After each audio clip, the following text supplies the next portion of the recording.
अल्हम्दुलिल्लाहि रब्बिल आलमीन वस्सलातु वस्सलामु अला सय्यिदिल मुरसलीन अम्मा बअद फ़अऊज़ु बिल्लाहि मिनश शैतानिर रजीम बिस्मिल्लाहिर रहमानिर रहीम अस्सलातु वस्सलामु अलैका या रसूलल्लाहि व अला आलिका व सहाबिका या हबीबल्लाह।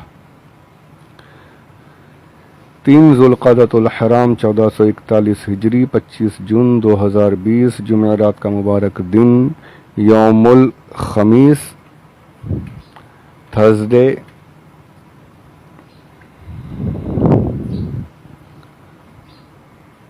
हज़रत अबू बकर सिद्दीक़ रज़ियल्लाहु ताला अन्हु की हालात ज़िंदगी के मुख्तसर और मुख्तलिफ वाक़यात, बुज़ुर्गों के वाक़यात के सिलसिले में आपकी खिदमत में पेश कर रहा हूँ। उसकी ये 17वीं ऑडियो है अल्हम्दुलिल्लाह।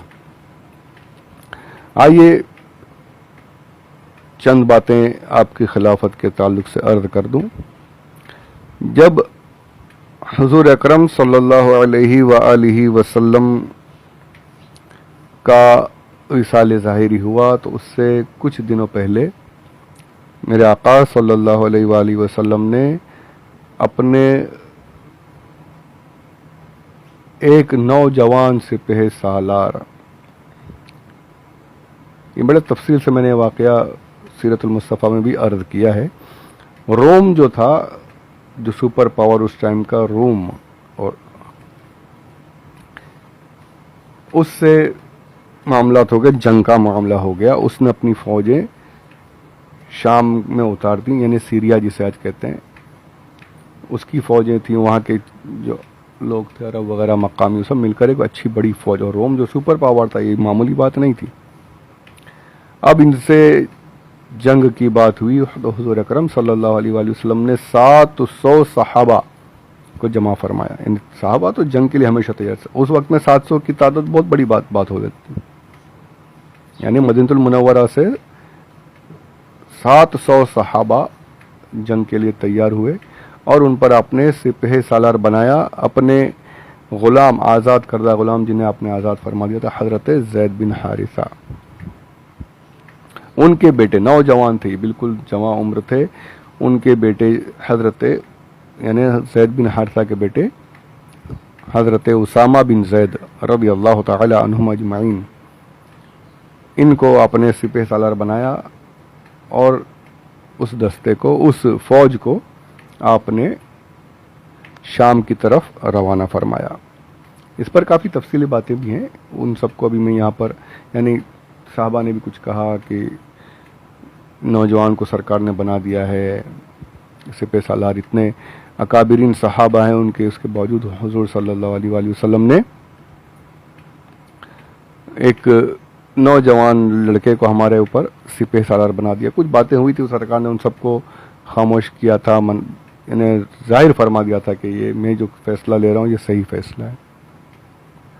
और बेशक हुजूर से बढ़कर फैसला किसका होता है। साहब अभी फिर राज़ी हो गए।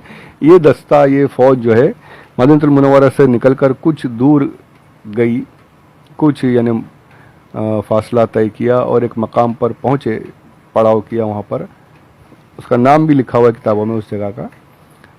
मदीनतुल मुनव्वरा से कुछ दूरी पर है जगह, 1-2 दिन का सफ़र हुआ होगा। और यहाँ पर हुज़ूर अकरम सल्लल्लाहु अलैहि व आलिहि वसल्लम का विसाल ज़ाहिरी हुआ, आपने पर्दा फरमाया। फ़ौज निकल चुकी है, हुज़ूर ने पर्दा फरमा लिया।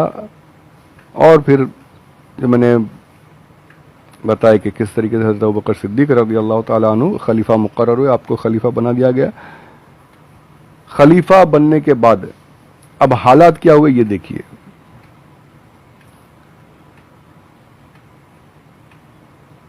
हालात ये हो गए कि यहाँ पर हुज़ूर सल्लल्लाहु अलैहि वसल्लम ने पर्दा फरमाया। वहाँ से हज़रत उसामा बिन ज़ैद को ख़बर हुई, आपने फ़ौज को वहीं रोका और फ़ौरन ख़ुद वापस लौटा मदीना शरीफ की तरफ कि मेरे लिए क्या हुक्म है, हालात क्या हैं। फ़ौज वहीं पर है, आप आ गए कुछ लोगों के साथ, मदीनतुल मुनव्वरा हाजिर हुए। और अब यहाँ पर सहाबा कहते हैं कि हम लोग हज़रत अबू बकर सिद्दीक़ रज़ियल्लाहु ताला अन्हु की खिदमत में हाजिर हुए। हालात ये थे कि हुजूर अकरम सल्लल्लाहु अलैहि वसल्लम के पर्दा फरमाने के बाद अरब के जो कबाइल थे, जो नए नए मुसलमान हुए थे, मदीने के आसपास में रहते थे, इन लोगों को ये एहसास हुआ कि अब तो मोहम्मद नहीं है, अब ये इस्लाम मिट जाएगा, अब ये नया दिन चलने वाला नहीं, इस्लाम मिट जाएगा। और ये लोग इस्लाम से पलटने लगे, अपने जो पुराना दिन था उस पर लौटने लगे। कुछ अच्छी खासी बड़ी तादाद हो गई थी।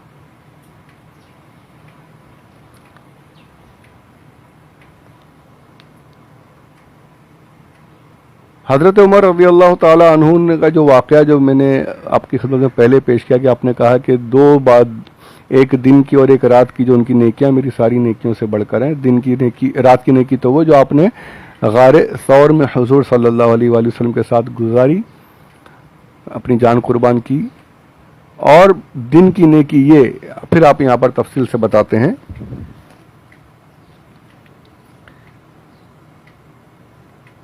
ये रिवायत जो है अल मुख्तार मिन मनाक़िबिल अख़यार के सफ़हा नंबर 18 वॉल्यूम जिल्द अव्वल वॉल्यूम 1 पेज नंबर 18 में मौजूद है।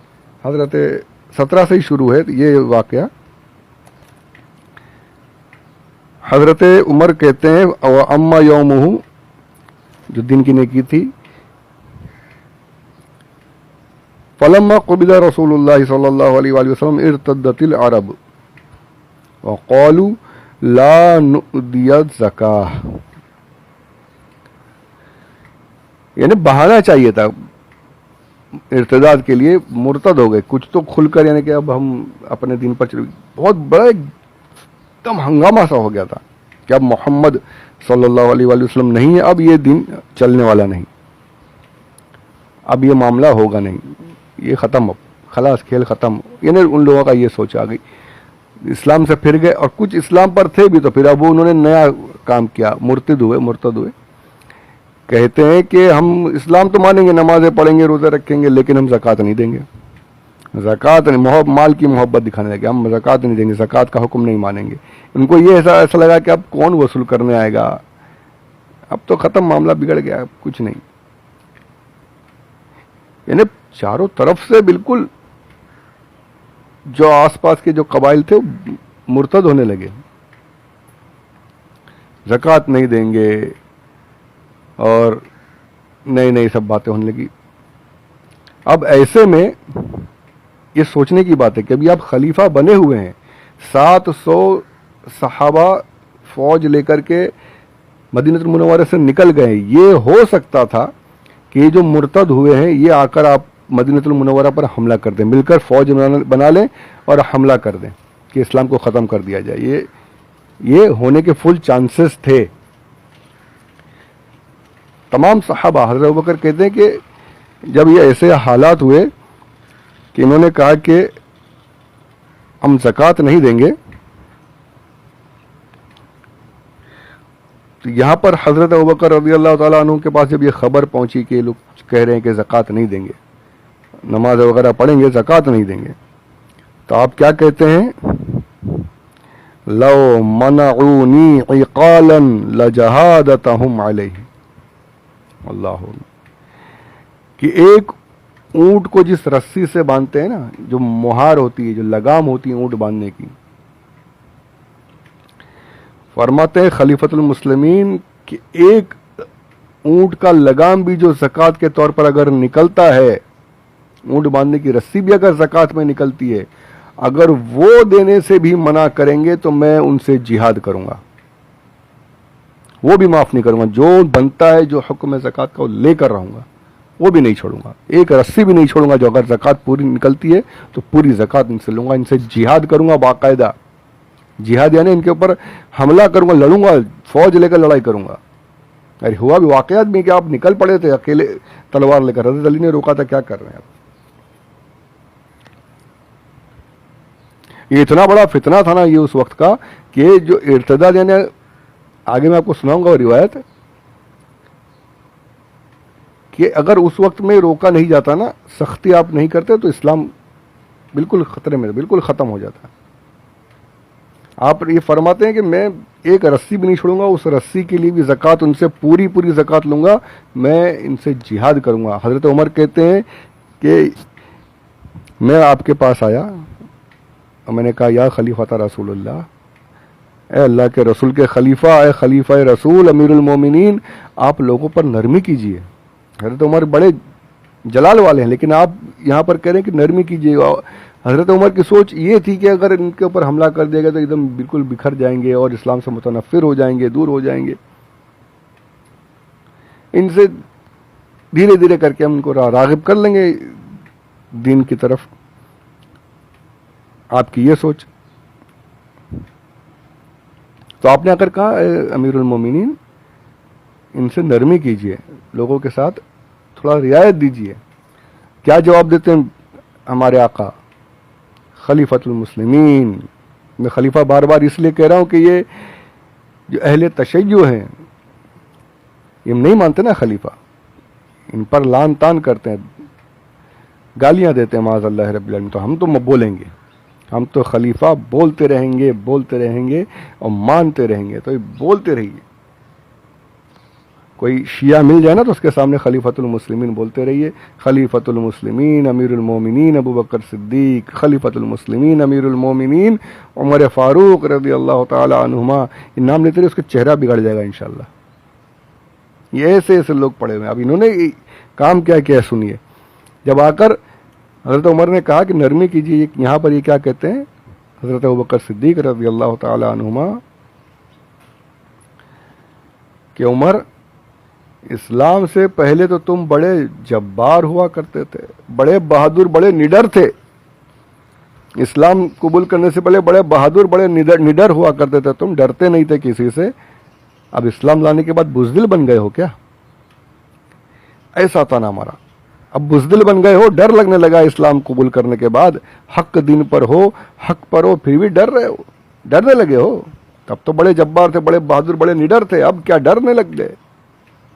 खुदा की कसम, कहते हैं, अल्फाज वहाँ पर हदीस पाक के मौजूद हैं इस रिवायत के, कहते हैं वही का नुज़ुल ख़त्म हो गया, अब वही नाजिल होने वाली नहीं है, दीन मुकम्मल हो गया। अब दीन की बातों में कोई नई चीज़ नहीं डाली जाएगी, कोई चीज़ कम नहीं की जाएगी। जो फ़राइज़, जो फ़र्ज़ है वो फ़र्ज़ वैसा रहेगा, किसी फ़र्ज़ में कमी नहीं होगी।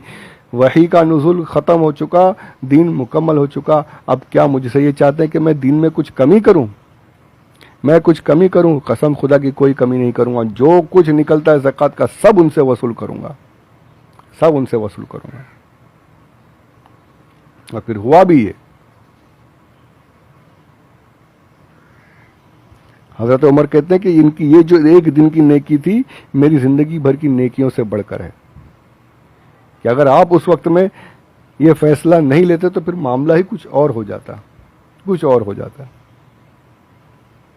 इस्लाम इस आज 1441 हिजरी जो चल रही है, 1400 साल से ज़्यादा जो अरसा हो चुका है, जिस सूरत में इस्लाम मदीनतुल मुनव्वरा में से रूनुमा हुआ, मक्कातुल मुकर्रमा से निकला, जो रोशनियाँ उस वक्त में फैलना शुरू हुई, वैसा का वैसा आज भी मौजूद है। इसकी वजह यह है कि हज़रत अबू बकर सिद्दीक़ रज़ी अल्लाह ताला अन्हु उस वक्त में साबित कदम रहे, राज़ी नहीं हुए कि मैं ज़कात को छोड़ता हूँ, जाने दो, इस कलमा पढ़ते हैं, नमाज़ पढ़ते हैं, मैं छोड़ दूँ। नहीं, जो है इस्लाम में जो कुछ निकलता है सब लूँगा, हर हुक्म पर अमल करना पड़ेगा। और पहले खलीफा थे आप अगर नरमी करते, आगे मिसाल बन जाती, लोग उस पर उसी नरमी का फ़ायदा उठाते हुए बहुत पूरा इस्लाम बदल कर रह जाता। इसीलिए मेरे आका सल्लल्लाहु अलैहि वसल्लम ने फरमाया कि अबू बकर को ही नमाज पढ़ाओ। क्यों? पहले खलीफा यही बनेंगे, क्योंकि ऐसे फितने उठने वाले हैं कि अगर उस वक्त में ज़रा सी भी यहाँ वहाँ कदम बहके इस्लाम ही मिट जाएगा, बदल कर रह जाएगा इस्लाम। और हुजूर को पता था कि अबू बकर चाहे कुछ भी हो जाए, अबू बकर अपनी जगह से हिलेगा नहीं। जैसा मैं दीन देकर जा रहा हूँ वही दीन लेकर अबू बकर आगे चलेगा रज़ी अल्लाह ताला अन्हु सल्लल्लाहु अलैहि वसल्लम। और वही हुआ, खड़े रहे बिल्कुल चट्टान की तरीके से, किसी को हिलने नहीं दिया जगह से। ये आपका एहसान है हम पर, कुर्बान आपकी अजमतों के कुर्बान, आपकी उस दूर अंदेशी के कुर्बान कि आज इस्लाम जो हमें सही मानों में मिल रहा है, हज़रत अबू बकर सिद्दीक़ रज़ी अल्लाह ताला अन्हु के सदक़े में मिल रहा है। अगर आप उस वक्त में ज़रा सी भी कमी करते, ज़रा सी भी नरमी करते, ये हालात नहीं होते। बदला हुआ इस्लाम, कुछ आता भी तो कुछ और आता। अब यहाँ से ये पता चला कि इस्लाम में कोई कुछ गड़बड़ करे, किसी चीज़ में कमी करे, किसी चीज़ में बढ़ाए, कुछ गलत करे, यानी जो इस्लाम के ख़िलाफ़ जो बातें हों जो करे, उसके साथ हज़रत अबू बकर सिद्दीक़ का कौल है कि जिहाद भी करूँगा, उनसे जिहाद करूँगा, लड़ूंगा। तो हम तो जिहाद नहीं कर सकते, पर कम से कम ज़बान से बुरा तो बोल सकते हैं, दिल में बुरा तो मान सकते हैं। आज अगर कोई हमारे आका सल्लल्लाहु अलैहि वसल्लम की ताज़ीम ना करे, उनके ख़िलाफ़ बातें करे, उनकी अज़मतों पर उंगलियां उठाएं, उनको माज़अल्लाह बुरे अलक़ाबा से, बुरी बातों से खूब अपने आप को आलिम ज़ाहिर करे और सरकार की शान में गुस्ताखियाँ करे, तो ऐसों के साथ, ऐसों के ख़िलाफ़ में खड़ा होना ये सहाबा की सुन्नत है, ऐसों के साथ में नहीं रहना ये सहाबा की सुन्नत है। अब आप बोलेंगे वो तो ज़कात का मना इनकार कर रहे थे। जिस तरीके से ज़कात का इनकार करना इस्लाम के ख़िलाफ़ है, उसी तरीके से नबी की ताज़ीम ना करना ये भी इस्लाम के ख़िलाफ़ है। ज़कात इस्लाम का फ़र्ज़, तो नबी की ताज़ीम तमाम फ़राइज़ की असल, हुजूर की अज़मत, हुजूर की ताज़ीम तमाम फ़राइज़ की असल। ये भी हज़रत अबू बकर सिद्दीक़ ने साबित किया कि जान जा रही है लेकिन आप हुजूर को जगा नहीं रहे, जान जाती है तो जाए, हुजूर की ताज़ीम में फ़र्क नहीं आने दूंगा। तो पता चला कि तमाम फ़राइज़ अपनी जगह, और सबसे बढ़कर फ़र्ज़ ये है कि अल्लाह के नबी सल्लल्लाहु अलैहि वसल्लम की ताज़ीम की जाए, तमाम अल्लाह वालों की, तमाम अल्लाह की निशानियों की ताज़ीम की जाए, अज़मत की जाए, इज़्ज़त की जाए। जो इसके ख़िलाफ़ जाए उसके ख़िलाफ़ में खड़ा होना ये अबू बकर की सुन्नत है, ये तमाम सहाबा की सुन्नत है रज़ी अल्लाह ताला अन्हुम अजमाइन। तो अल्लाह अज़्ज़ व जल हमें इस सुन्नत पर अमल करने की तौफ़ीक़ अता फ़रमाए, हक़ के साथ रहने की तौफ़ीक़ अता फ़रमाए। आमीन बिजाहिन नबील अमीन सल्लल्लाहु अलैहि वसल्लम। वमा अलैना इल्लल बलागुल मुबीन।